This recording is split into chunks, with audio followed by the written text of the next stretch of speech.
Ufunuo wa Yohana mlango wa 8. Hata alipoifungua muhuri ya 7, kukawa kimya mbinguni kama muda wa nusu saa. Nami nikawaona wale malaika 7 wasimamao mbele za Mungu, nao wakapewa baragumu 7.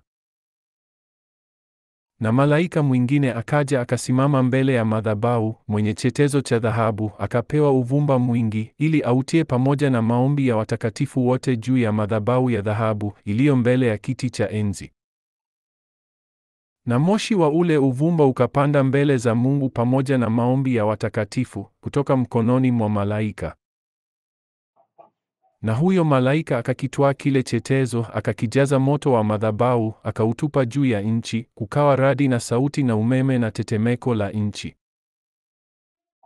Na wale malaika 7 wenye baragumu 7 wakajifanya tayari ili wazipige.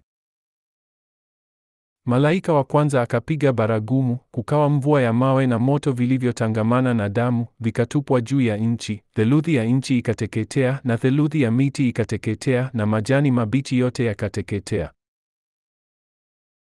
Malaika wa pili akapiga baragumu, na kitu mfano wa mlima mkubwa uwakao moto kikatupwa katika bahari, theluthi ya bahari ikawa damu. Wakafa theluthi ya viumbe vilivyomo baharini vyenye uhai, theluthi ya merikebu zikaharibiwa. Malaika wa tatu akapiga baragumu, nyota kubwa ikaanguka kutoka mbinguni iliyokuwa ikiwaka kama taa, ikaanguka juu ya theluthi ya mito na juu ya chemchemi za maji.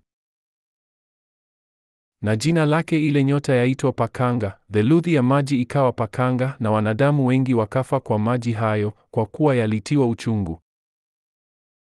Malaika wa 4 akapiga baragumu, theluthi ya jua ikapigwa, na theluthi ya mwezi, na theluthi ya nyota, ili kwamba ile theluthi itiwe giza, mchana usiangaze theluthi yake, wala usiku vivyo hivyo. Kisha nikasikia tai mmoja akiruka katikati ya mbingu, akisema kwa sauti kuu, Ole, ole, ole wao wakao juu ya nchi, kwa sababu ya sauti zisaliazo za baragumu za malaika watatu walio tayari kupiga.